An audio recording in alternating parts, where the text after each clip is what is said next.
ચાલો મંગલાચરણ સાથે શરૂઆત કરીશું. Let me C. મંગલાચરણ સાથે શરૂઆત કરીએ અને હા ચાલો. ઓમ અજ્ઞાન તિમિરાંધસ્ય જ્ઞાનાંજન શલાકયા ચક્ષુરુન્મિલિતમ યેન તસ્મૈ શ્રી ગુરુવે નમઃ.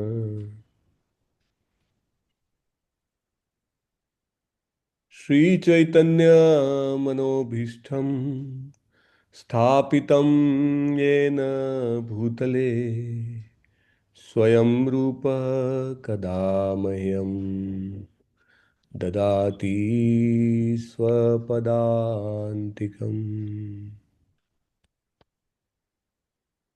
वन्देऽहं श्रीगुरो श्रीयुत पदकमलं श्रीगुरुं वैष्णवांश्च श्रीरूपं साग्रजातं सहगणरघुनाथान्वितं तं सजीवं साद्वैतं सावधूतं परिजनसहितं श्रीकृष्णचैतन्यदेवं श्रीराधाकृष्णपादान् सहगणललितान् श्रीविशाखान्वितांश्च हे कृष्ण करुणा सिंधो दीनबंधो जगतपते गोपेश गोपिका कांत राधा कांत नमोस्तुते.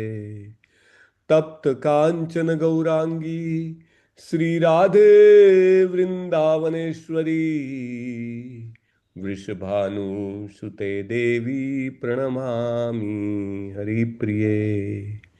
वाञ्छाकल्पतरुभ्यश्च कृपा सिन्धुभ्य एव च पतितानां पावनेभ्यो वैष्णवेभ्यो नमो नमः. अनंत कोटि वैष्णव वृंद की जय. श्रीला प्रभुपाद की जय. जय श्री कृष्ण चैतन्य प्रभु नित्यानंद श्री अद्वैत गदाधर श्रीवासादि गौर भक्त वृंद. हरे कृष्ण कृष्ण कृष्ण हरे हरे हरे राम हरे राम राम राम हरे हरे.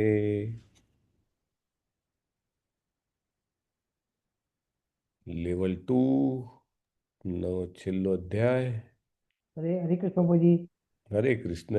Thank you for joining. Deepak Pipaliya પ્રભુજી, મનહરબા માતાજી, ઉર્મિલા માતાજી, કૃષ્ણ કૃપાલય પ્રભુ, સ્વભક્તિ શ્રીયા માતાજી, શશી માતાજી, નયના માતાજી, નિકિતા માતાજી, ઠક્કર પ્રભુ, રાજેન્દ્ર ઠક્કર પ્રભુ, વિક્રમ પ્રભુ, નિકિતા માતાજી, આરાધિકા સીતા માતાજી, ઉષા માતાજી, જુહી માતાજી, આનંદ સાગર ગોવિંદાસ પ્રભુજી અને શ્યાતિ દાસ માતાજી. હરે કૃષ્ણ પ્રભુજી, હરે દંડવત હરે પ્રણામ. કૃષ્ણ પ્રભુજી, દંડવત પ્રણામ પ્રભુજી. દંડવત પ્રણામ. હરે કૃષ્ણ પ્રભુજી, દંડવત પ્રણામ. દંડવત પ્રણામ. હરે કૃષ્ણ. હરે કૃષ્ણ પ્રભુજી, દંડવત પ્રણામ. દંડવત હરે હરે કૃષ્ણ પ્રભુજી, કૃષ્ણ દંડવત પ્રભુજી, પ્રણામ. દંડવત પ્રણામ. દંડવત પ્રણામ. અંકિત પટેલ પ્રભુ પણ જોઈન થયા છે. વેલકમ પ્રભુ. સો આમ તો 18 અધ્યાય અને 36 દિવસ કાઢવા એટલે બહુ લાંબુ છે. અને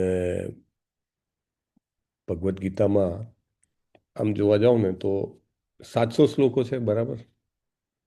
અને 700 શ્લોકોમાં આજે 18મો અધ્યાય છે, એમાં કેટલા શ્લોક છે? 74. 78. 78. 78 શ્લોક છે. એટલે ભગવદ્ ગીતાનો સૌથી મોટો અધ્યાય છે.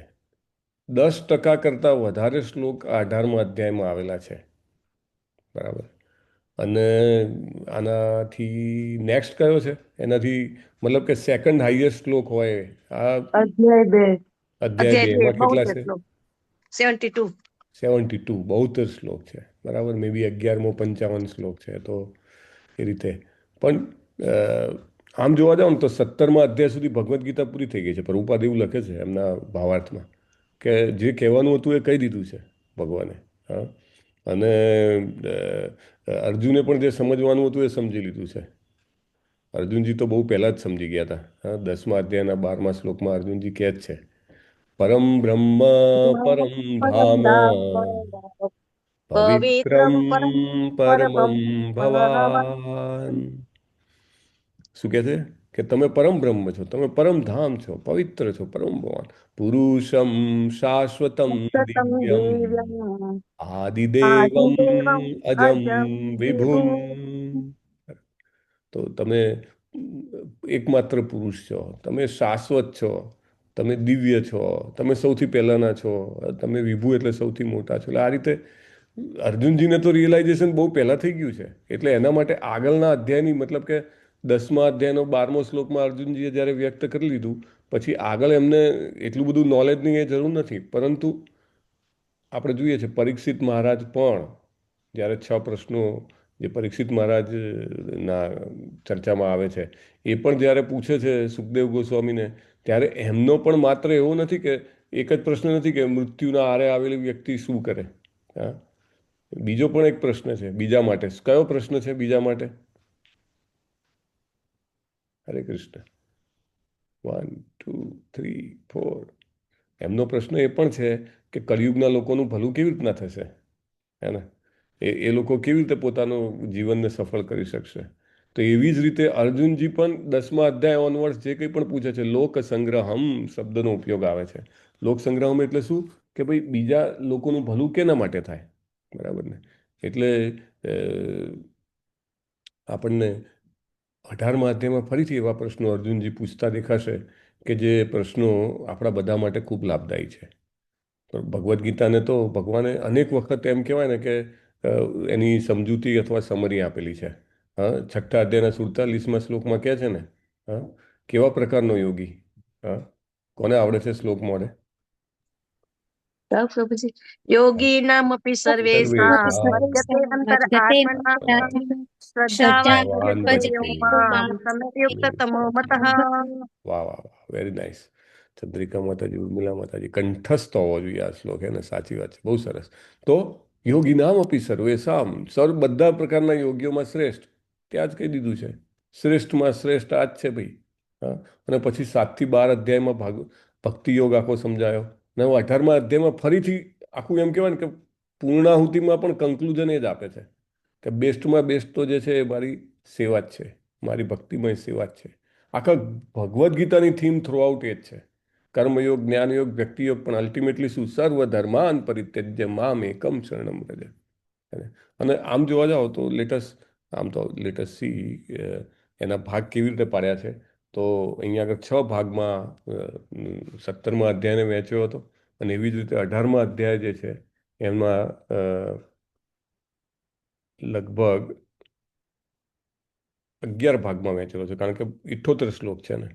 તો આપણે એક પછી એક જોઈશું. પહેલા 12 શ્લોક જે છે એ અનાસક્તિ સાથે કાર્ય કરવું એ સાચો ત્યાગ છે. અને એનાથી આપણને એના રિએક્શન્સથી મુક્તિ મળે છે એ કહેવામાં આવે છે. અને એમાં પણ પાછા લેટસ ગો ટુ ફર્સ્ટ વર્સ. તો શરૂઆત જે છે એ પહેલા શ્લોકની અર્જુનજીથી થાય છે. બહુ સરસ શ્લોક છે. અર્જુન વાચ સંન્યાસસ્ય મહાબાહો તત્વમિચ્છામિ વેદિતુમ ત્યાગસ્ય ચ ઋષિકેશ પૃથક કેશી નિષૂદન. તો આ શ્લોકમાં અર્જુનજી ભગવાનને 3 અલગ અલગ નામથી પોકારે છે. એક વ્યક્તિ એક નામ બોલવાનું છે, બરાબર? આમાંથી જોઈને જ બોલવાનું છે તો ઇઝીલી મળવું જોઈએ. ચાલો દીપક પીપલિયા પ્રભુ બોલશો કયું નામ આમાંથી? આમાં 3 નામ છે, એમાંથી કયા નામે બોલાયા છે? હે કેશીની સુદન. કેશી નિષૂદન, હરિ બોલ. કેશી નામના રાક્ષસનો વધ કરવા વાળા. જુઈ માતાજી, હરે કૃષ્ણ. હરે કૃષ્ણ પ્રભુજી. મહાબાહુ. મહાબાહો, હરિ બોલ. ચંદ્રિકા માતાજી, હરે કૃષ્ણ. ત્રીજું કયું નામ છે? ઋષિકેશ. ઋષિકેશ, હરિ બોલ. તો 3 અલગ અલગ નામથી એક જ શ્લોકમાં સંબોધ્યા છે ભગવાનને.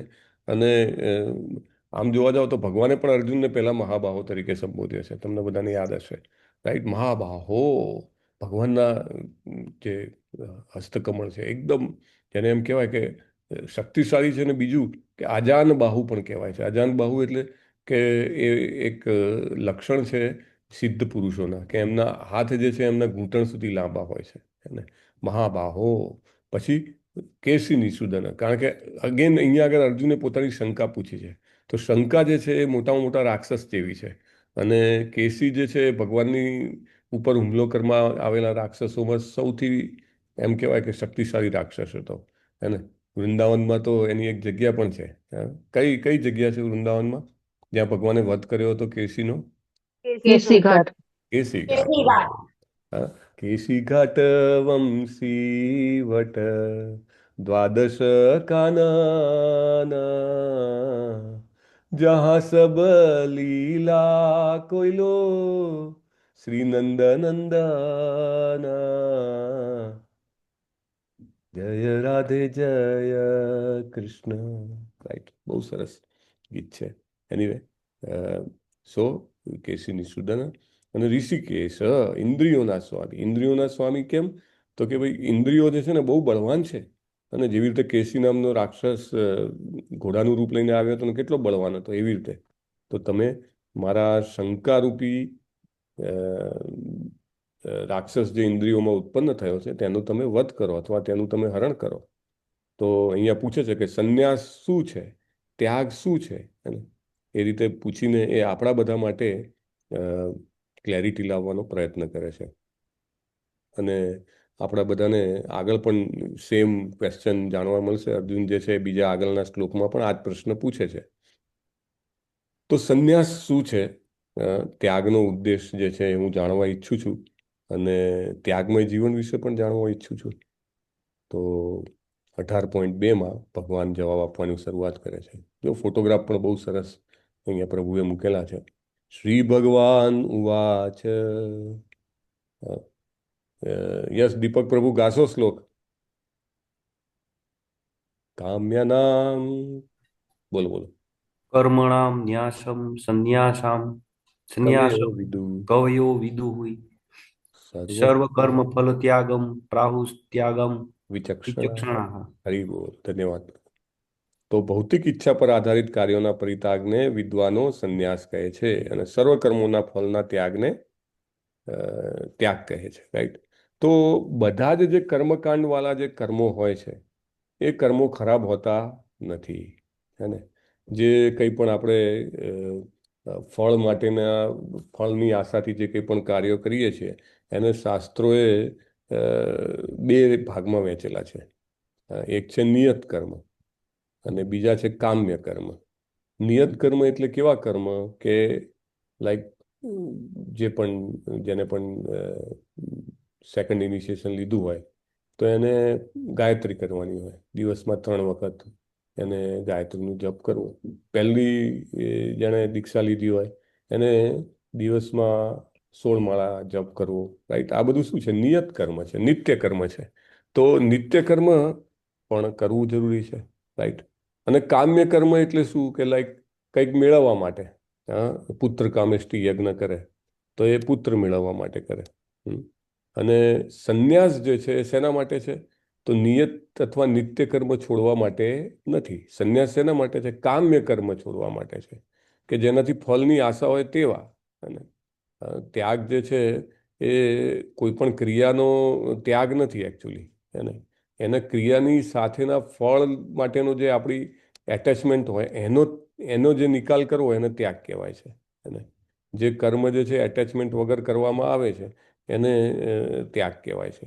એટલે એ લોકોને સંન્યાસી ના કહેવાય કે જેઓ જે કંઈ પણ આઈ મીન કામ્ય કર્મ જે હોય કન્ટિન્યુ રાખે અને સંન્યાસી કહી શકાય નહીં. કારણ કે કામ્ય કર્મ જે છે એનો ત્યાગ કરવો જ જોઈએ, અને નિત્ય કર્મ જે છે એ કરવા જ જોઈએ, કે જેનાથી વ્યક્તિનું શુદ્ધિકરણ થાય, એને સાક્ષાત્કાર થાય, એની મુક્તિ થાય. So it is very important. ભગવાન આગળ સમજાવે છે બહુ સરસ. ત્યાજ્યમ દોષ વદિત્તે કે કર્મ પ્રાહુર્મનીષિણ યજ્ઞ જ્ઞાન દાન તપ કર્મ ન ત્યાજ્યમ ઇતિ ચાપરે. મનીષિણ, હા, બહુ સરસ શબ્દ વાપર્યો છે ભગવાને, મનીષિણ. મનીષિણની સંધિ છૂટી પાડો તો કોણ સંધિ છૂટી પાડશે મનીષિણની? હરે કૃષ્ણ, હેન્ડ રેસ કરો. અઘરું છે? અચ્છા, ચલો મનીષીની છૂટી પાડો. મનીષી, અને તો એમ જ લગાવ્યો છે સંસ્કૃતના કારણે. મનીષની છૂટી પાડો. ચાલો, હરે કૃષ્ણ. મન વત્તા ઈશ. મન વત્તા ઈશ.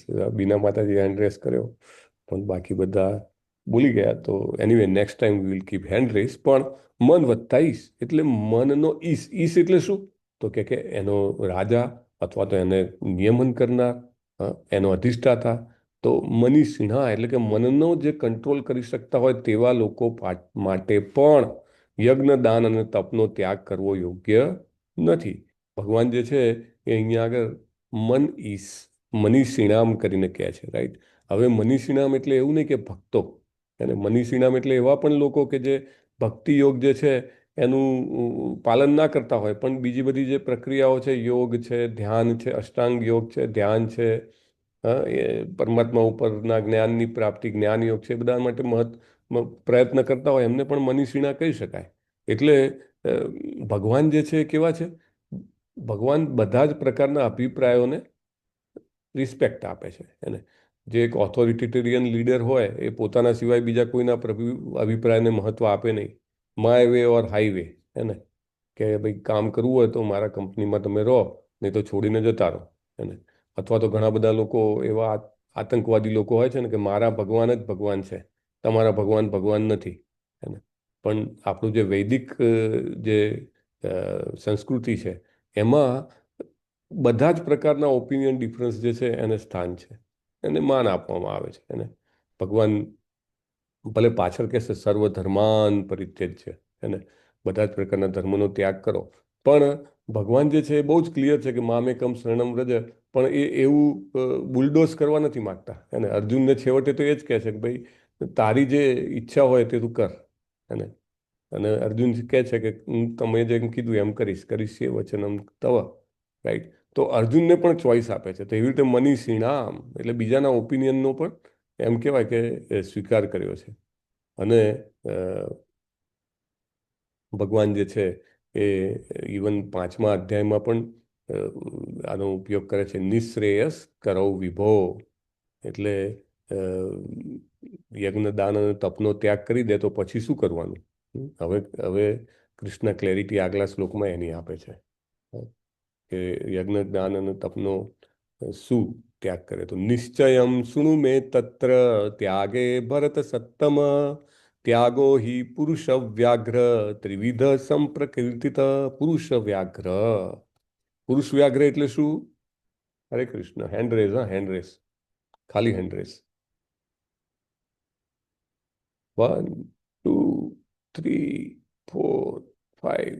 મારો અવાજ સ્લો આવે છે? કઈ ડિસ્ટર્બન્સ છે? ના પ્રભુજી, બરાબર આવે છે. બરાબર છે પ્રભુજી. Okay okay, thank you. So પુરુષ વ્યાઘ્ર, પુરુષ વ્યાઘ્ર એટલે કે જેવી રીતે વાઘ હોય એ પ્રાણીઓમાં એમ કહેવાય ને કે સૌથી શક્તિશાળીઓમાં ગણાય. હા, તો એને નાના નાના પ્રાણીઓથી એને તકલીફ થતી નથી વાઘને. તો એવી રીતે આવા નાના નાની શંકાઓ જે છે એનાથી અર્જુન જેવા ખૂબ જ્ઞાની વ્યક્તિને તકલીફ થવી જોઈએ નહીં. ભગવાન પુરુષ વ્યાઘ્ર. હમ. એ રીતે કરીને અર્જુનનું મહત્વ, જેને એમ કહેવાય અર્જુનનું મનોબળ વધારે છે. હા, તમારો વિદ્યાર્થી હોય અથવા તમારા હાથ નીચે કામ કરતો હોય અથવા તમારા બાળકો હોય, જે કોઈ પણ હોય, અથવા નવા ડિવોટીઝ આવ્યા હોય કે જેને તમે આંગળી પકડીને લાયા હો, તેમનામાંનું જે કંઈ પણ સારું હોય એને આપણે રેકગ્નાઇઝ કરવું જોઈએ, એપ્રિસિએટ કરવું જોઈએ. એનો મહિમા આપણે એના ગુણોનો મહિમા ગાવો જોઈએ એને.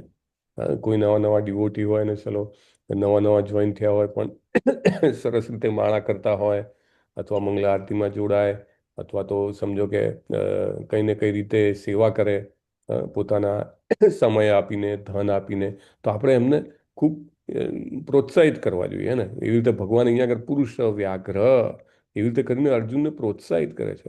એવું નહીં કે તને ખબર નથી પડતી ને, આવો આવો પ્રશ્ન પૂછે છે, ના એવું નહીં. સો એ રીતે આપણે પણ આપણા જીવનમાં ભગવાનનો આ ગુણ ઉતારવો જોઈએ. અને ભગવાન જે છે એ પોતે જેને કહેવાય કે આ કરીને દાખલો મૂકે છે. ભગવાન એવું નહીં કે આપણને ખાલી કહે છે, અર્જુનનું પ્રોત્સાહન કરીને આપણને પણ શીખવાડે છે. યજ્ઞ દાન તપ કર્મ ન ત્યાજ્યમ કાર્યમેવ તત યજ્ઞો દાનમ તપશ્ચૈવ પાવનાની મનીષિણામ. તો મનીષિણામ આગળ પણ શબ્દ આવ્યો ને અહીંયા પણ મનીષિણામ એટલે કે જે લોકો બહુ જ્ઞાની હોય એને પણ આ જે યજ્ઞ દાન ને તપ જે છે એ શુદ્ધ કરે છે. ન ત્યાજ્યમ, એનો ત્યાગ કરવો જોઈએ નહીં. આપણને એમ થાય ને કે આ બધું આ રોજનું શું રૂટીન વળી ફિક્સ કરી દીધું છે હે? પણ અહીંયા આગળ ભગવાન કહે છે કે કોઈ પણ વ્યક્તિ જે છે આ જે રિચ્યુઅલ અથવા રૂટીનની જે કાર્મિક ક્રિયાઓ છે એનાથી પરે છે નહીં. આપણે જે રોજે રોજની ક્રિયાઓ કરીએ છીએ અથવા કરવી પડે છે, કર્મકાંડમાં પણ રિચ્યુઅલ આવતા હોય છે, આપણી વૈદિક ગાઈડલાઈન પ્રમાણે પણ આવતા હોય છે. એ શું કામ આવે છે? કે ભાઈ એનાથી વ્યક્તિ પરે જઈ શકે, એ કરીને એનાથી પરે થઈ જઈ શકે. નેક્ટર ઓફ ડિવોશનમાં જે લોકો ભક્તિશાસ્ત્રીમાં કરતા હોય છે અથવા કર્યું છે એ લોકો પણ કહે છે ને, શરૂઆતમાં આપણે એમ કહેવાય ને કે ભક્તિમય સેવાના જે કાર્યો છે એ એકદમ મિકેનિકલી કરતા હોઈએ છીએ, પણ એ કરવાથી શું થાય? આપણે એને વધારે પ્રેમથી કરી શકીએ અને પછી સ્વાભાવિક રીતે થાય. એને તો એવી રીતે યજ્ઞ દાન ને તપ જે છે એ કેવું છે? તમને લાગે કે ભાઈ આ બધું શું કામ કરવાની જરૂર છે?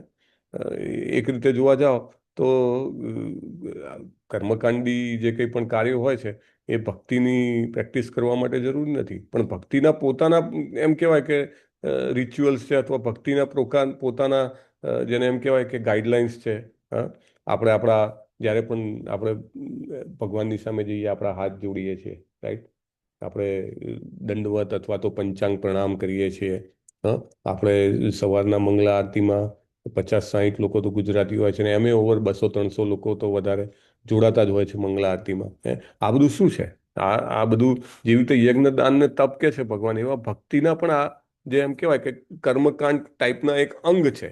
એને કે જે છે એ બધાએ કરવાના જ હોય છે. ઇવન ગમે તેટલા એડવાન્સ ડિવોટી હોય ને તો પણ આ કરે છે. કે ભાઈ ચલો ભગવાનને દર્શન કરવા જવું જોઈએ, આરતી કરવી જોઈએ, ભોગ લગાવવો જોઈએ, ગમે તેટલા એડવાન્સ ડિવોટી હોય. કેમ? કારણ કે એ સતત શુદ્ધ કરે જાય છે એને. અને કોઈ પણ વ્યક્તિ એવું ના કહી શકે કે હું એટલો બધો એડવાન્સ છું કે મારે આ બધાની જરૂર નથી. યજ્ઞ દાન તપ અથવા તો આપણા ભક્તિના જે અંગો છે એની જરૂર નથી. ના, ભગવાન કહે છે પાવનાની મનીષિણમ, મારે જરૂર છે, તમારા પ્રત્યેકને જરૂર છે, અને જે કોઈ પણ ભક્તિ માર્ગમાં આગળ આવવા માંગે છે બધાને જરૂર છે. અને ઇટ ઇઝ વેરી ઇમ્પોર્ટન્ટ. તમે જુઓ ગુરુ મહારાજ જ્યાં પણ જાય છે ત્યાં રેગ્યુલર ત્યાં વિગ્રહની સેવા એમ કહેવાય દર્શન કરવા માટે જાય છે, ત્યાં આરતી કરે છે. એમની ડેલી પોસ્ટ જે આવે છે એમની એપ પર એમાં આવે છે, અને ડેલી એ પ્રે કરે છે પોતાના શિષ્યો માટે. અને દેટ ઇઝ વેરી ઇમ્પોર્ટન્ટ. પ્રભુપાદે કીધું છે બધાએ આ કરવું જ જોઈએ, એમાં કોઈને છુટકારો છે નહીં. ડેલી બધાએ જપ કરવાના જ છે.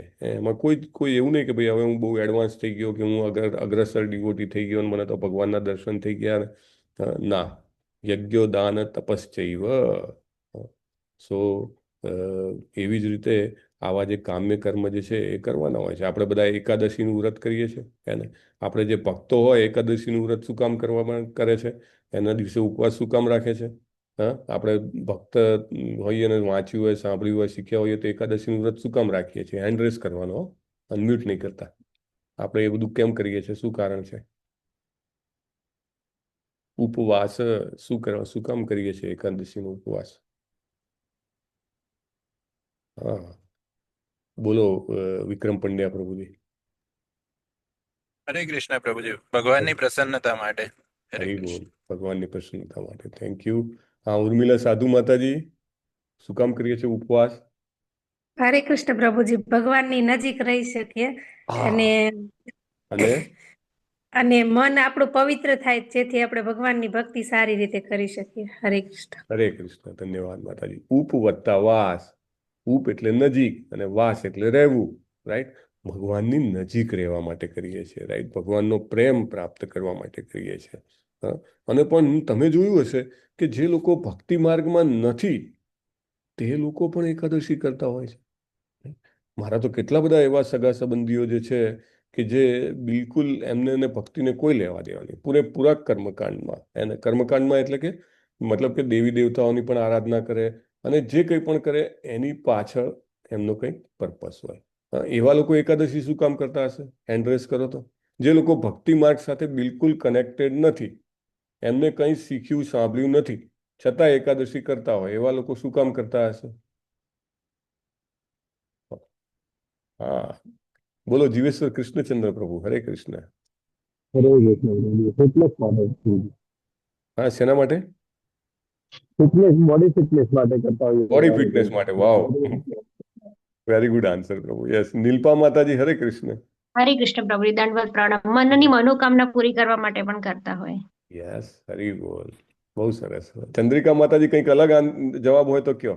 ના, હરે કૃષ્ણ પ્રભુજી, પુણ્ય કમાવા કે પુણ્ય જમા થાય એના માટે. પુણ્ય કમાવા માટે. હા, એ બી અલગ જ જવાબ છે તમારો. બરાબર. ઉર્મિલા માતાજી, તમારો કઈ અલગ છે? નહીં ને? પ્રભુજી કંઈક ને કંઈક ફળ ઈચ્છા મળે એના માટે. એના માટે. હરી બોલ. સો આટલો ડિફરન્સ છે. એકાદશી એ પણ કરે છે, આપણે પણ કરીએ છીએ. ઇવન આ પૂછે પણ ખરા, હો ભાઈ, આ એકાદશી આવે છે આ તારીખે જ છે ને? હે, અથવા તો તમે લોકો કરો છો, તમે લોકો પેલી બીજી એકાદશી કરતા હો છો, અને અમે તો પહેલી કરીએ છીએ, અને જાત જાતનું. હા, અને અમે તો આ ખાઈએ ને આ ના ખાઈએ ને, એમ કે જાણે ધાર્મિક હોવાનો પૂરેપૂરો એમનો પ્રયત્ન પણ હોય ને દેખાવ પણ હોય. હરે કૃષ્ણ પ્રભુજી. હરે ઘણા લોકો તો કૃષ્ણ. ટેસ્ટ બદલાય ને એની માટે પણ કરતા હોય છે રોજ. હરી બોલ. તો કેટલા બધા કારણ મળી ગયા કે જે ખરેખર પ્રભુપાદની ગીતા સાંભળી છે, વાંચી છે, જે ભાગવતમ સાંભળે છે, રેગ્યુલરલી વાંચે છે, જે રોજ જપ કરે છે, જે મંગળારતીમાં જોડાવાનો પ્રયત્ન કરે છે, તો એવા લોકોનો પર્પસ આખો અલગ હોય છે. રાઈટ? સેમ કામ છે, સેમ કામ છે, પણ એક જે છે કર્મકાંડ ટાઈપનું થઈ ગયું, કે જેવી રીતે કંઈક ને કંઈક ઈચ્છા હોય છે ફળ મેળવવાની. રાઈટ? કે ભાઈ, હું એકાદશી કરું છું તો મારું આ કામ થઈ જાય. અને ભગવાને તો ભગવદ્ ગીતામાં તમે જોયું, આગળ પણ કીધું છે કે ભાઈ, અર્થાર્થી કંઈક ઈચ્છાવાળા લોકો પણ મારી પાસે આવે છે. ઇવન બીજી પણ એક ટ્રેડિશન છે, એકાદશી ઉજવી નાખવાની. મારા આટલા વર્ષ થઈ ગયા, ઉજવી નાખવા, હવે કરવાની જરૂર નથી. પણ એવું તો આપણે જે કંઈ પણ પ્રભુપાદ આપણને શીખવાડ્યું છે ને, જે કંઈ પણ શાસ્ત્રોમાં આપણે વાંચીએ ભણીએ છીએ, એવું છે નહીં. થ્રુ આઉટ લાઈફ આપણે કરવાની છે.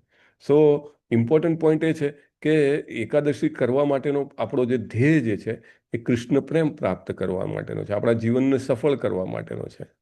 આપણે એ દિવસે, જે દિવસે આપણે એકાદશીનું વ્રત કરીએ, એ દિવસે આપણે શરીરને લગતી જે ક્રિયાઓ છે, દાખલા તરીકે જાત જાતનું ખાવું પીવું અથવા તો વધારે ઊંઘવું, એ બધું આપણે બંધ કરીએ છીએ અથવા ઓછું કરી નાખીએ છીએ, જેથી આપણને વધારે સમય મળે ભક્તિ કરવા માટે. અને બીજા લોકો જે છે એ આવી રીતે કોઈને કોઈ લાભ માટે કરે, કાં તો પછી ચલો કે શરીરમાં વજન ઓછું કરવા માટે કરે. So that is also one of the Hare reason. Krishna પ્રભુજી, દેખાડો કરવા માટે કરે અને ભગવાન કૃષ્ણને પૂર્ણ પુરુષોત્તમ માનતા પણ ન હોય અને હરી બોલ, કરતા હોય.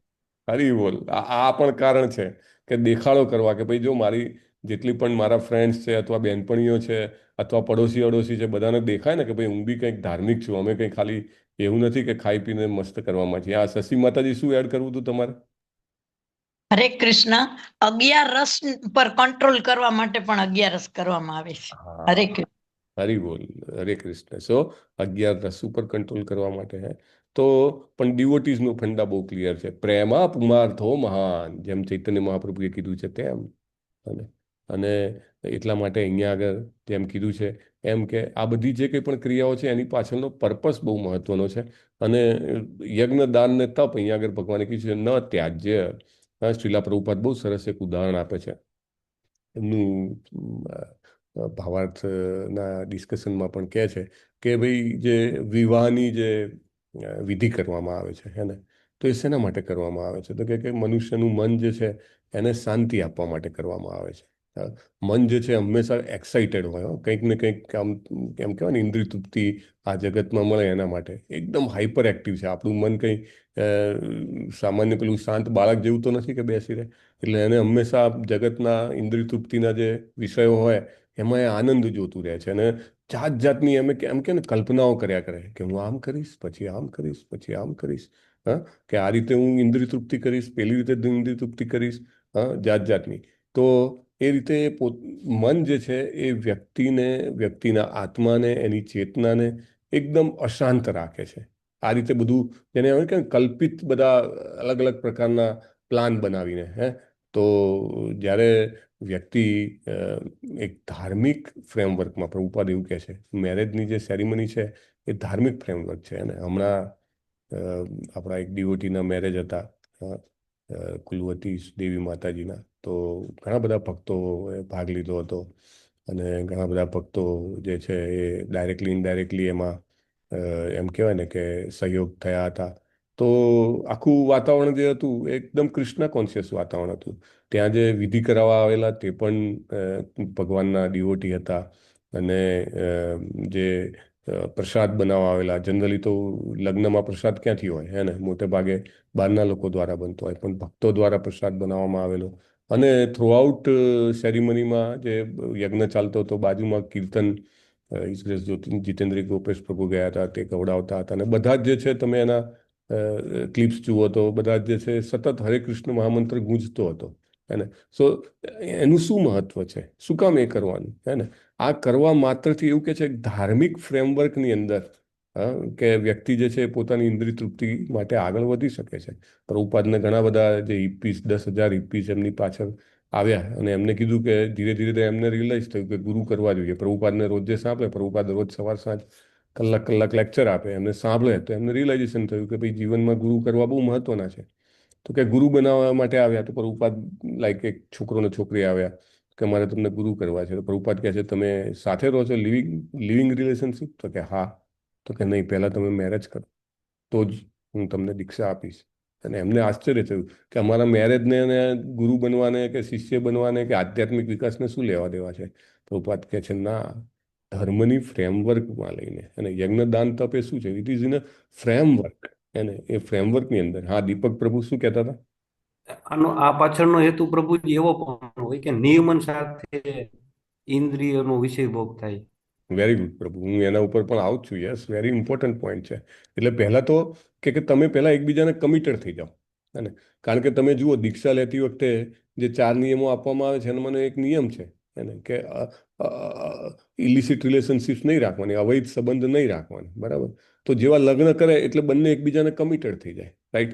હવે લગ્નની અંદર પછી જેવી રીતે દીપક પ્રભુ કહે છે એમ કે ભાઈ વિધિન ધેટ ફ્રેમવર્ક એક જ જીવન સાથી સાથે, અને જેમ શક્ય હોય એમ તેમ વ્યક્તિ જેમ જેમ એ એક્સપિરિયન્સમાં આગળ વધે, રાઈટ, કે ભાઈ મારું એક કમિટમેન્ટ છે, હું આ કમિટમેન્ટમાં જ આગળ વધીશ, ત્યારે એને ધીરે ધીરે એના મનને સંતોષ થાય છે અને એને સંતોષનો અનુભવ થાય છે. અને પછી થોડા ટાઈમ પછી એને એક રિયલાઇઝેશન આવે છે કૃષ્ણની કૃપાથી. જો સારું સાંભળ્યું હોય, સારો સંગ હોય, સતત એનો આધ્યાત્મિક પ્રયત્ન તે ચાલુ હોય, તો પછી એને એક દિવસ એક રિયલાઇઝેશન આવે કે ભાઈ અમારું મન જે કલ્પનાઓ કરતું હતું ને, એવું કંઈ બહુ ગ્રેટ એન્જોયમેન્ટ નથી, એને ઇન્દ્રિય તૃપ્તિમાં એટલો બધો કંઈ બહુ મહાન આનંદ નથી, એને. પણ જો એ લોકો દુર્ભાગી હોય, જે રીતે આપણું મોડર્ન સોશિયલ મીડિયા અથવા તો ટીવી અને મૂવી ને એ બધા ઉપર જેવી રીતે બતાવવામાં આવે છે, સૌથી વધારે જે પૈસાદાર લોકો હોય એવું બતાવવામાં આવે, સૌથી વધારે જે સુંદર શક્તિશાળી લોકો હોય એવું બતાવવામાં આવે. અને એ જોઈને એ લોકો પોતાના જીવનની લાઈફસ્ટાઈલ અથવા પોતાના જે જીવનસાથી છે એને એની સાથે કમ્પેર કરવા મળે, હે, કે ભાઈ મને પણ આટલા સુંદર અથવા આટલા વૈભવી જીવનસાથી મળે, એની સાથે હું આવું જીવન જીવું. અને એમ કરીને એમનું મન જે છે એ ધીરે ધીરે અનિયમનકારી બનવા મળે. અને એમ કહેવાય ને કે એને એવું લાગે કે હું કદાચ છે ને આ મારા જીવનસાથીને છોડીને બીજી કોઈ ફલાણી વ્યક્તિ સાથે જો હું સંયોજાઉં ને તો હું વધારે સુખી થઈશ, એને. તો એ બધું જે છે એ એને દુઃખના સાગરમાં ધકેલે છે. એટલે વિવાહ યજ્ઞ એ વ્યક્તિને જે કંઈ પણ મળે એનો એ સ્વીકાર કરે છે. એવું નથી કે એનો મતલબ કે કંઈ પણ ગમે તેવું જીવન હોય, સમજો કે એકબીજાને ખૂબ રીતે દુઃખ પહોંચાડતા હોય, જેને ઇંગ્લિશમાં કહેવાય ને એબ્યુઝિવ સિચ્યુએશન, એવું હોય તો કન્ટિન્યુ કરવું, એનો એ મતલબ એવો નથી. પણ ઇમ્પોર્ટન્ટ એ છે કે ખાલી ઇન્દ્રિય તૃપ્તિ માટે અહીંયા ને ત્યાં માથું ના મારવું, એને. That is the important. એટલે વ્યક્તિ એવું વિચારે કે ભાઈ મને મારી જે આધ્યાત્મિક મારી જે ફરજો જે છે એનામાં મને આગળ વધવા દો, અને over a period of time એને વધારે આધ્યાત્મિક સુખની પ્રાપ્તિ થશે. જેવી રીતે પ્રભુપાદ કહે છે ને, ચેન્ટ એન્ડ શું છે આગળ? જપ કરો અને બી હેપી, પ્રસન્ન રહો, અને પ્રસન્ન રહો. તો પહેલા ચેન્ટ કરવાનું છે, ધીરે ધીરે આપણને એક હાયર ટેસ્ટ મળશે. યજ્ઞ, દાન, તપ જ્યારે આપણે કન્ટિન્યુ રાખીએ over a period of time, તો આપણને ચોક્કસ એમાં જેને એમ કહેવાય ને કે આપણને રિયલાઇઝ થાય કે હું જે ઇન્દ્રિય તૃપ્તિ માટે કરતો હતો, ભગવાનની કૃપાથી કંઈક હદે મને એનો અનુભવ પણ થયો, કંઈક હદે મને સંતોષ થયો, પણ મને રિયલાઇઝેશન થયું કે ભાઈ આ કંઈ એટલું બધું મારું મન જેવી કલ્પનાઓ કરતું હતું એટલું બધું કંઈ મહાન અનુભવ નથી, હે ને. અને એ વ્યક્તિને આધ્યાત્મિક રીતે આગળ વધવા માટે બળ મળે છે. એટલે મન જે છે એ બહુ જ અશાંત હોય અને જે ઇન્દ્રિય તૃપ્તિના વિષયો માટે એકદમ એક્સાઇટેડ હોય અને એને શાંતિનો અનુભવ ના થતો હોય, કારણ કે શાંતિ જે છે ને એ કૃષ્ણ ઉપર કેન્દ્રિત થવા માટે બહુ જરૂરી છે. અને કોઈ પણ વસ્તુ પર કેન્દ્રિત થવું હોય તો શાંતિ તો જોઈએ ને. આગળ ભગવદ્ ગીતામાં આવ્યું ને, શાંતિ વિના સુખ ન હોય, પણ શાંતિ વિના એકાગ્રતા પણ ના હોય. જે વ્યક્તિ શાંત ના હોય એ એકાગ્ર ના હોય, અને એકાગ્ર ના હોય તો આપણે કેવી રીતે કૃષ્ણની સેવા કરી શકીએ?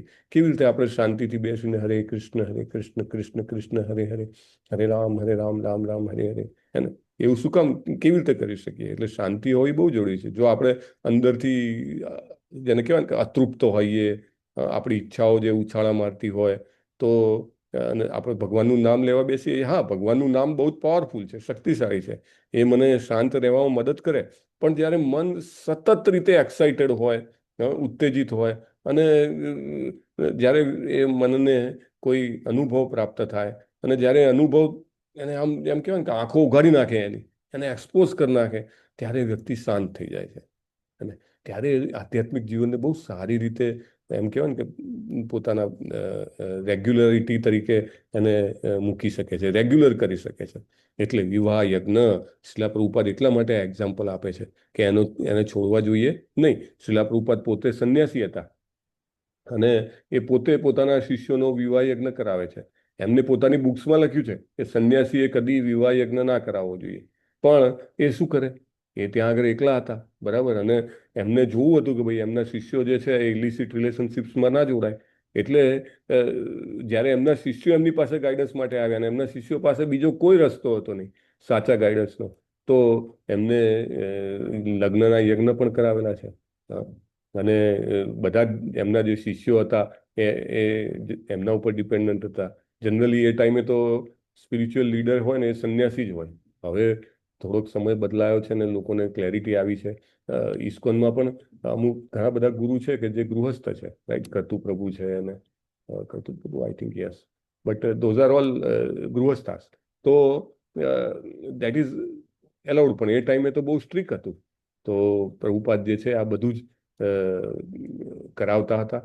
અને એસ જ જોવા જાવ તો ગૃહસ્થાશ્રમ જે છે એ સંન્યાસી માટે સારો નથી, બરાબર? જેને સંન્યાસ લેવો હોય, જીવન આખું સમર્પિત કરવું હોય, પણ જનરલ પબ્લિક મે બી એવું કહી શકાય કે 99% લોકો માટે આ અનુભવમાંથી પસાર થવું જરૂરી છે, કે જેથી કરીને વ્યક્તિને રિયલાઇઝેશન પણ આવે, અને પોતાનું જીવન પછી એમ કહેવાય ને કે આફ્ટર સમ ટાઈમ એની ડાયરેક્શન ફિક્સ કરી શકે કે હા, કૃષ્ણના ચરણ કમળ પ્રતિ પ્રેમ ઉપજાવવો એ જ મારા જીવનનું ધ્યેય હોઈ શકે છે. So it is very important. યજ્ઞ દાન અને તપનો ત્યાગ કરવો જોઈએ નહીં. 6થો શ્લોક. એતાન્યપી તુ કર્માણિ સંગમ ત્યક્ત્વા ફલાનિ ચ કર્તવ્યાનિતિ મે પાર્થ નિશ્ચિતમ મતમુત્તમમ. બધા કાર્યો કેવા આસક્તિ કે ફળની આશા રાખ્યા વગર કરવા જોઈએ. અને હે પૃથાપુત્ર, આ કાર્યો કર્તવ્ય સમજીને કરવા જોઈએ. એટલે આ ભગવાનનો નિશ્ચિતમ એટલે એકદમ ફર્મ ઓપિનિયન છે, અને ફર્મ એન્ડ ફાઇનલ એવું કહેવાય ને કે પેલું ક્રિકેટમાં થર્ડ એમ્પાયરનો ઓપિનિયન લેવામાં આવે કે ભાઈ એ ખરેખર આઉટ છે કે નહીં, અને એ ચેક કરીને કહે તો એ ફાઇનલ ગણવામાં આવે. એવી રીતે ભગવાન જે છે એમનો આ કન્ક્લુઝિવ ઓપિનિયન છે કે ભાઈ કોઈ પણ કાર્ય જે છે એ ફળની આશા રાખ્યા વગર કરવા જોઈએ. એને શ્રીલા પ્રભુપાદ કહે છે કે જે કંઈ પણ કાર્ય જે કૃષ્ણ કોન્શિયસનેસ, કૃષ્ણ ભાવનામૃતને સંબંધમાં હોય એ બધાને ઉત્તેજન આપવું જોઈએ. દરેક કાર્યો જે છે એ સ્વાર્થ વગર કરવા જોઈએ. આ બે સિદ્ધાંતો શ્રીલા પ્રભુપાદ કહે છે. હવે કૃષ્ણ જે છે એ ત્યાગને 3 અલગ અલગ ગુણોમાં વહેંચીને કેવી રીતે સમજી શકાય તેનું ડિસ્કશન કરશે. એકચ્યુઅલી આ અધ્યાય જે છે ને એ એકદમ આખા ભગવદ્ ગીતાનો સાર છે. એટલે શ્લોક પણ વધારે છે, અને મને જ્યારે હું આના માટે પ્રિપેર કરતો હતો ત્યારે જ મને રિયલાઇઝ થયું કે આ 2 દિવસમાં પૂરા કરવા શક્ય નથી. છતાં પણ આજે કેટલા શ્લોકની ચર્ચા થાય છે તેના ઉપરથી આપણે જજમેન્ટ લગાવી શકશું કે આગળ કેટલો સમય લાગશે અને કેટલું ઝડપથી કરવું જોઈએ. ઓકે, ચાલો. શશી માતાજી, વાંચો, આ શ્લોક વાંચી શકશો? હા. હરે કૃષ્ણ. હરે કૃષ્ણ. નિયતસ્ય તુ સંન્યાસક કર્મણો નોપપદ્યતે મોહાતસ્ય પરિત્યાગસ તામસ પરિકીર્તિતઃ. હરે કૃષ્ણ. હરે કૃષ્ણ. ધન્યવાદ માતાજી. તો નિર્દિષ્ટ કર્તવ્યોને કદાપી ત્યજવા ના જોઈએ. જો કોઈ મનુષ્ય મોહવશ પોતાના નિયત કર્તવ્યોને ત્યજે છે તો તે ત્યાગને કેવો ત્યાગ કીધો છે? તામસ. આની પહેલા કૃષ્ણજીએ શું કીધું? કે જે કોઈ પણ નિયત કર્મ હોય તેને ત્યજવા જોઈએ નહીં. અને હવે એ કહે છે કે જો કોઈ પોતાના નિયત કર્મોને ત્યજે તેનો ત્યાગ જે છે એ કેવો કીધો છે? મોહાતસ્ય. મોહાતસ્ય પરિકીર્તિત એટલે કહેવાય છે એને. પરિકીર્તિત એટલે કહેવાય છે. મોહાતસ્ય એટલે કે મોહને આધીન થઈને કરેલો ત્યાગ એને કહેવાય છે. સો જનરલી આપણે એવું માનીએ છીએ કે ભાઈ સંન્યાસ છે એ બહુ એને એમ કહેવાય ને કે મહિમાન્વિત કર્યો છે વેદોમાં પણ. કોઈ પણ વ્યક્તિને તમે ભારતમાં તો ભલે આજની તારીખમાં પણ જેને પેલું કેસરી કપડું કહે ને, કેસરી કપડું, ઓગર, ઇંગ્લિશમાં ઓગર કે, તો જેને પણ કેસરી કપડું પહેર્યું હોય આજની તારીખમાં પણ એને માન આપવામાં આવે છે. બહુ મહત્વનું છે. ઇવન આપણે લેવલ 1માં તમે જોયું 18 દિવસમાં કેટલા બધા રાજાઓની વાત આવે છે કે જેઓ સંન્યાસ લે છે. કેમ આટલું બધું ધન હશે તો પણ છોડીને જતા હશે? કારણ કે એમને સાંભળ્યું છે, એમને વાંચ્યું છે ને એમને એના મહિમાની ખબર છે. અને લોકો એવા રાજાઓને પૂજે પણ છે. કયા કયા રાજાઓએ હેન્ડ રેસ કરજો, કયા કયા રાજાઓએ સંન્યાસ લીધો હતો? હેન્ડ રેસ કરજો, બોલતા નહીં, અનમ્યુટ ના કરતા.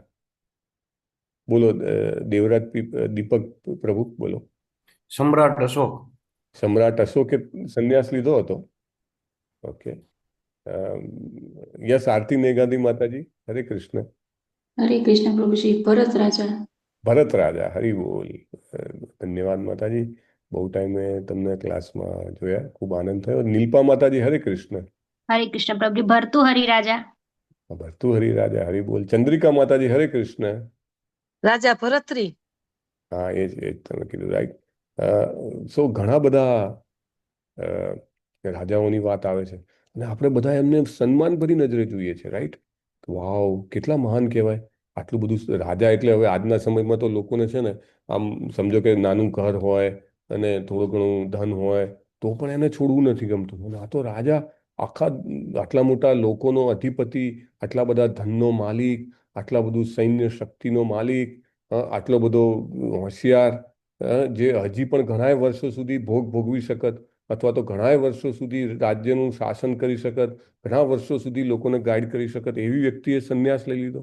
એટલે આપણા તો ગળથુથીમાંથી, આપણે બાળપણથી આપણે જેવું ભણતા આવ્યા છીએ, કથાઓમાં સાંભળતા આવ્યા છીએ, ગ્રંથોમાં વાંચતા આવ્યા છીએ, એટલે આપણને સ્વાભાવિક રીતે એનો મહિમા લાગે એને કે ભાઈ ના સંન્યાસ ખૂબ મહત્વનો છે.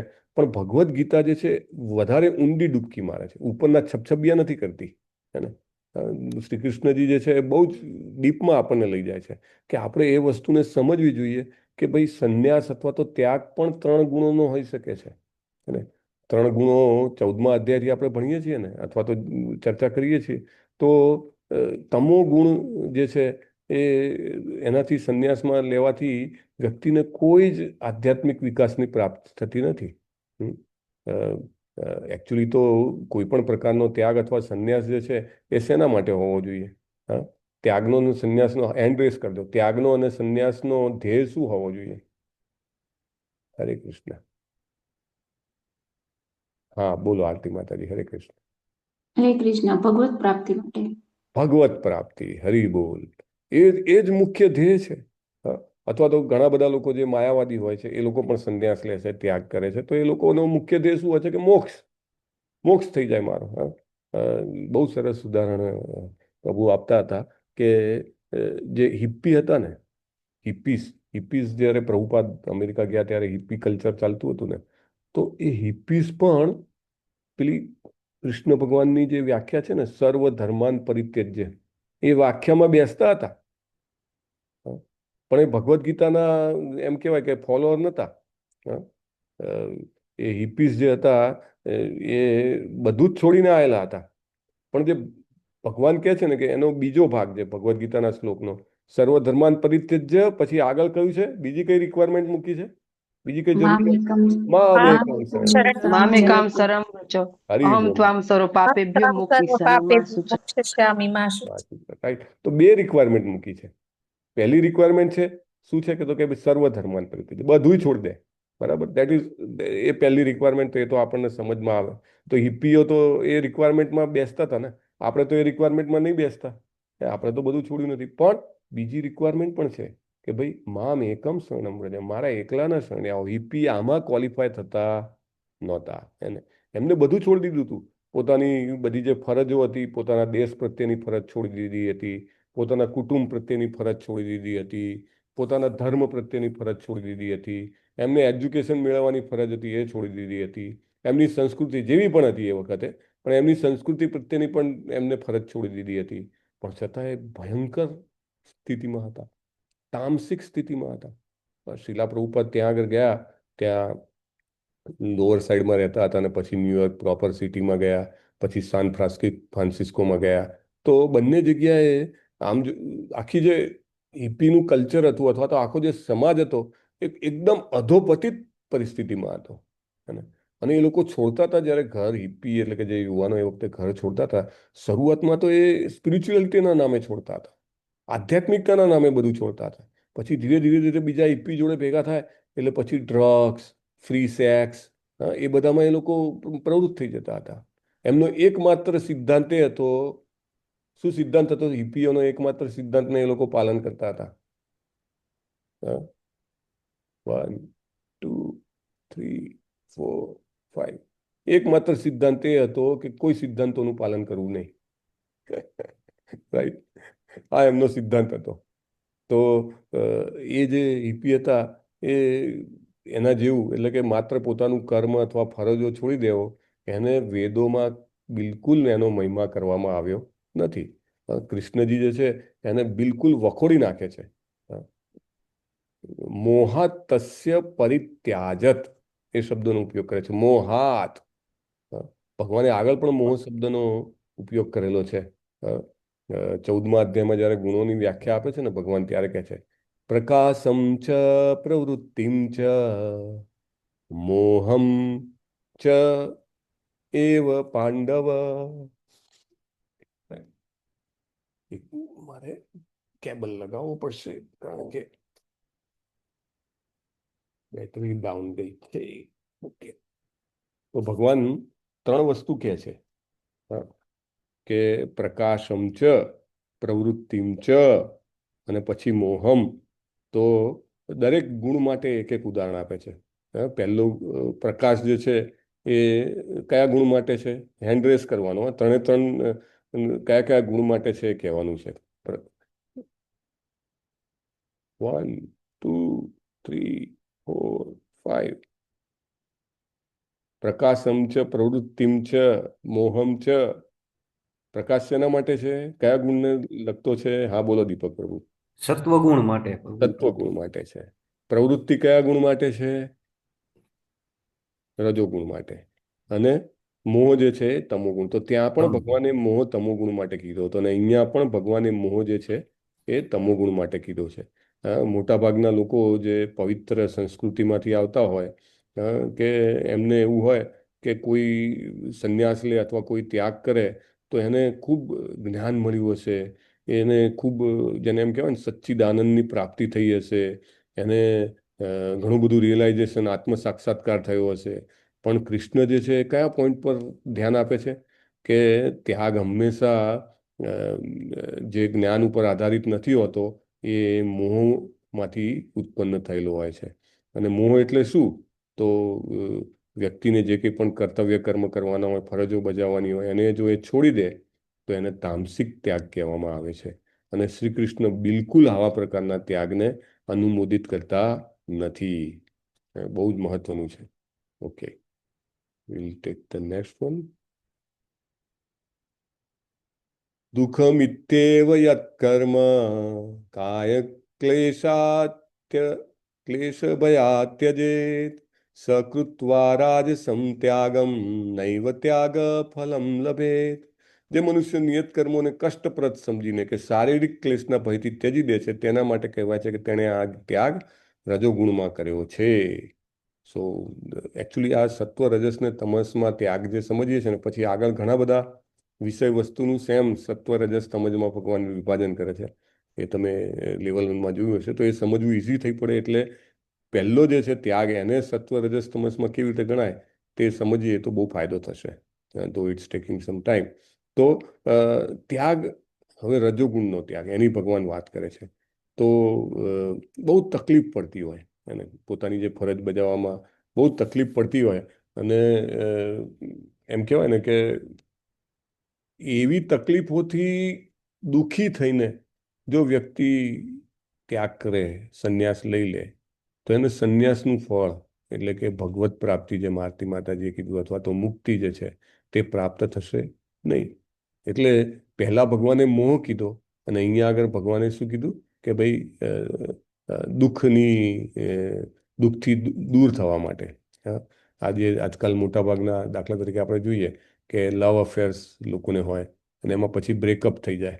બ્રેકઅપ થઈ જાય તો પછી કે હવે હું બધું છોડી છાડીને જતો રહીશ, હું બ્રહ્મચારી બની જઈશ. હા, આ જે ફ્રસ્ટ્રેશન છે એ ફ્રસ્ટ્રેશનથી થોડુંક શરૂઆતમાં થોડોક રિનાઉન્સિએશન અથવા ત્યાગ મળે. અથવા તો એવો જે એક્ઝામ્પલ છે, 12 કલાક 16 કલાકની કંઈક નોકરી કરવી પડતી હોય, તો લોકો વિચારે કે હું તો મંદિરમાં જઈશ અને એમ કહેવાય ને કે ગાઈશ ને નાચીશ ને ચેન્ટ ડેન્સ એન્ડ બી હેપી, મજા કરીશ. તો ભગવાન શું કહે છે કે આવો ત્યાગ કેવો છે? રાજસમ. શું કામ એવું કહે છે ભગવાન? આપણે અહીંયા આગળ એ સમજવા માટે નથી આવ્યા, આપણને અહીંયા આગળ એ માટે નથી મોકલ્યા કે ભાઈ આ સંસાર જે છે દુઃખાલયમ છે. આગળ ભગવાને કહી દીધું કે સંસારને દુઃખાલયમાં શાશ્વતમ સમજવો જોઈએ, એ જ્ઞાનનું લક્ષણ છે. તો એવું સમજે તો એને રાજસમ કેમ કીધો ભગવાને? વાત તો સાચી છે, પણ જે એકચ્યુઅલી સાચી સમજ જે છે, જે શાસ્ત્ર આધારિત સમજ છે, એવું છે એ સમજ છે કે ભાઈ આ જગત જે છે એ દુઃખોનું ઘર છે. એવી સમજ જે છે એ વ્યક્તિને સત્વગુણનું ખેડાણ કરવાથી આવે. આવું ટેમ્પરરી ફ્રસ્ટ્રેશનથી ના આવે. જ્યારે વ્યક્તિને ઇન્દ્રિય તૃપ્તિ જોઈતી હોય અને એ વ્યક્તિને ઇન્દ્રિય તૃપ્તિના બદલે ફ્રસ્ટ્રેશન મળે, જાત જાતના પ્રયત્નો કરે પણ છતાં એમાં સફળ ના થાય, તો વ્યક્તિ ફ્રસ્ટ્રેટ થઈ જાય. તો એ ઇન્દ્રિય તૃપ્તિ ન થવાના કારણે એને જે કંઈ પણ વૈરાગ્ય ઉત્પન્ન થાય, તે વૈરાગ્ય એ રજોગુણનો વૈરાગ્ય છે. 3જા અધ્યાયના 48મા શ્લોકમાં ભગવાન કહે છે ને, કામ એશ ક્રોધ એશ. શું આગળ ખાલી જગ્યા પૂરો? એના પછી શું કીધું? આ પણ મહત્વનો શ્લોક છે. રજોગુણ સમુદ્ભવ. હરી બોલ. રજોગુણ સમુદ્ભવ. બહુ સરસ ચંદ્રિકા માતાજી. તો કામ અને ક્રોધ. કામ એટલે શું? કોઈ પણ પ્રકારની ઇન્દ્રિય તૃપ્તિની ઈચ્છા હોવી એને કામ કહેવાય. અને ઇન્દ્રિય તૃપ્તિની ઈચ્છા પૂરી ના થાય તો જે ફ્રસ્ટ્રેશન આવે એને ક્રોધ કહેવાય. ભલે ને ક્રોધ ના દેખાતો હોય, બહાર તમે કોઈને મોટેથી ના બોલતા હો, અથવા તમે કોઈની ઉપર હાથ ના ઉપાડો, અથવા તો તમે કંઈક અજુગતું કાર્ય ના કરો, પણ છતાંય અંદર જે ફ્રસ્ટ્રેશન હોય એ ક્રોધ છે. તો લાઈફસ્ટાઈલ તો જે છે એ આખી રજોગુણવાળી લાઈફસ્ટાઈલ થઈ ગઈ ને આપણી. અને કામ અને ક્રોધ હોય આપણા જીવનમાં, ઇન્દ્રિય તૃપ્તિની ઈચ્છા હોય અને પૂરી ના થાય એટલે આપણને ફ્રસ્ટ્રેશન થતું હોય, તો એ શું છે? એ રજોગુણ છે. અને આવો રજોગુણનો જે કારણે જે ફ્રસ્ટ્રેશન હોય લાંબો ટાઈમ ટકતું નથી. એક વ્યક્તિને એનું મન કે ભલે આ વખતે ઇન્દ્રિય તૃપ્તિ ના થઈ, પણ બીજી કોઈ વ્યક્તિ થશે, તકો તો આવતી રહે ને ઇન્દ્રિય તૃપ્તિની. તો આ વખતે નહીં તો આવતી વખતે. એવી રીતે વ્યક્તિ જે છે એ કન્વિન્સ હોય છે કે ભાઈ આ ભૌતિક જગત જે છે એ ક્યાંક ને ક્યાંક તો મને ફળશે. અથવા તો ઘણીવાર એવું હોય કે મને તક મળતી નથી ઇન્દ્રિય તૃપ્તિની, પણ બીજાને બહુ મળે છે. મારી પાસે ધન ઓછું છે પણ બીજાની પાસે વધારે છે. અથવા તો હું આ પ્રકારનું ખાઈ પી હરીફરી શકતો નથી, પણ પેલા લોકો ખાઈ પી હરીફરી શકે છે. મારી ઇન્દ્રિય તૃપ્તિ થતી નથી પણ પેલાની ઇન્દ્રિય તૃપ્તિ થાય છે. એટલે એના માટે આ જગત જે છે સુખાલયમ છે, મારા માટે તો દુઃખાલયમ છે. અને આવું સમજીને જ લોકો પોતાના ગામ છોડીને શહેરમાં જાય છે, અથવા અમેરિકા જાય છે, ઓસ્ટ્રેલિયા જાય છે. કેમ? તો કે મારું જે જગત છે ને, જ્યાં આગળ મને જન્મ આપ્યો છે, એ તો દુઃખાલયમ છે. પણ જે બહારનું જગત છે ને, વેસ્ટમાં જાઓ તો કે અમેરિકા છે, ઈસ્ટમાં જાઓ તો કે ઓસ્ટ્રેલિયા છે, આ બધું જે છે ને સુખાલયમ છે. એટલે વ્યક્તિને એ હજી સુધી એમ કહેવાય ને કે એ પૂરેપૂરો વિશ્વાસ નથી બેઠો કે આ ભૌતિક જગત છે દુઃખાલયમ છે.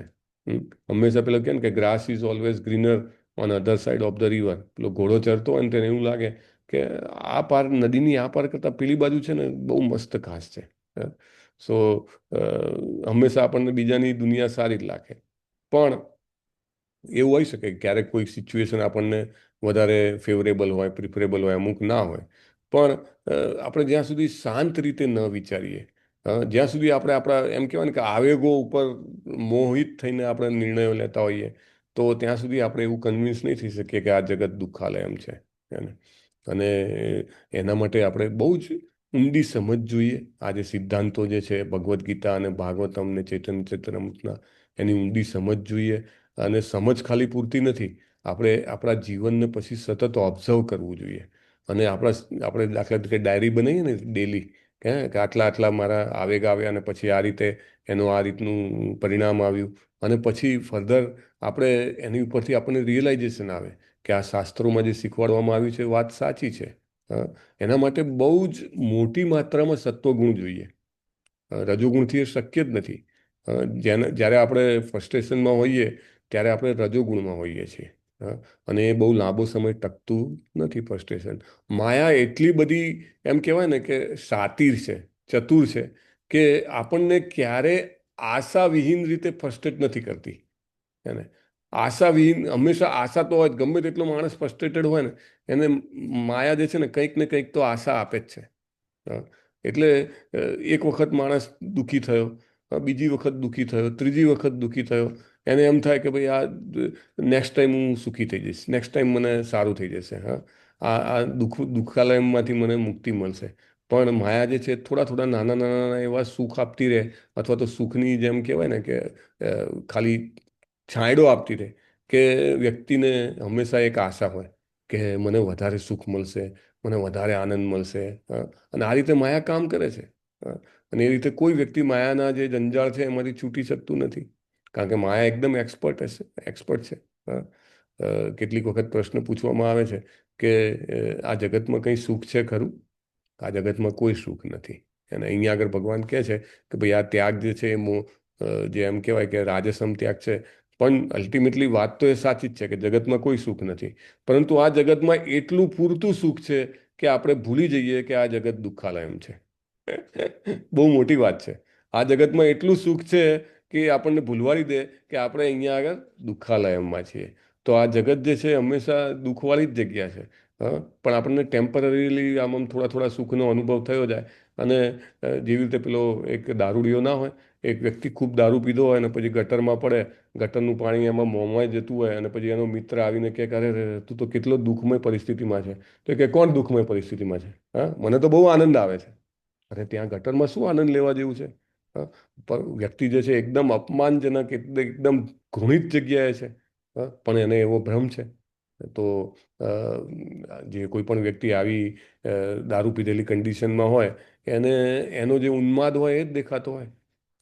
પણ એ જ્યારે ઉન્માદમાંથી ઉતરી જાય, જ્યારે ઊંડેથી વિચારે, ત્યારે એને રિયલાઇઝ થાય કે ભાઈ આ ઉન્માદ જે છે ખરેખર મારા માટે બહુ જ મોટા દુઃખ સ્વરૂપ છે. ઉન્માદના પહેલાં પણ દુઃખ, પછી પણ દુઃખ. જે બહુ જ મહેનત કરીને કમાયેલા પૈસા હતા, જેટલું એ બધા એમાં વેસ્ટ થઈ ગયા. કેટલો બધો ટાઈમ ગયો મારો, અને મારી આબરૂના લીરા ઉડી ગયા. અને દારૂ પીધા પછી પણ બીજા દિવસે હેંગઓવર થાય, અથવા તો પછી વોમિટિંગ, અને લાંબા સમય સુધી દારૂ પીવે તો બીજા બધા હેલ્થ ઇસ્યુઝ થઈ જાય.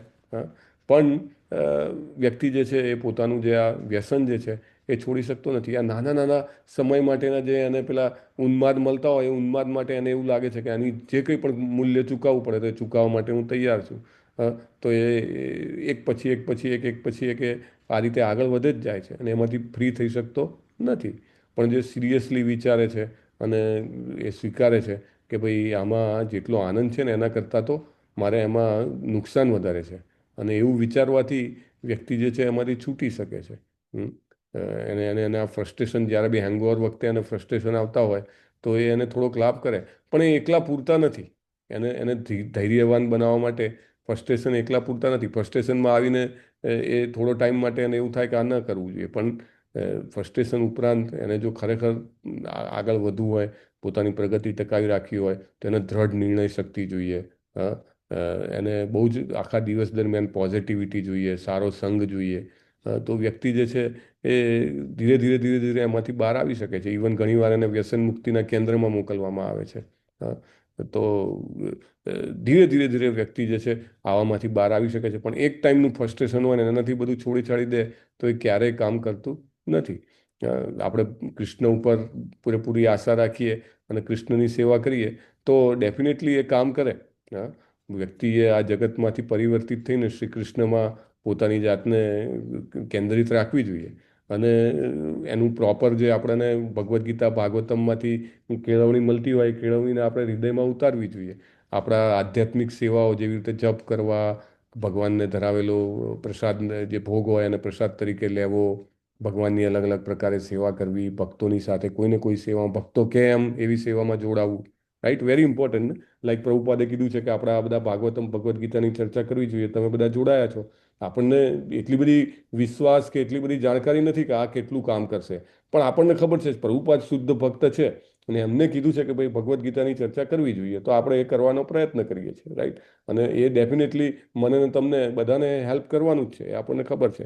તો એવું જ્યારે આપણે કરીએ તો આપણું હૃદય જે છે, આપણું મન જે છે એ ભૌતિક જગતમાંથી જેને એમ કહેવાય ને કે ઓછું કેન્દ્રિત થઈને શ્રી કૃષ્ણ તરફ વધારે કેન્દ્રિત થવા મળે.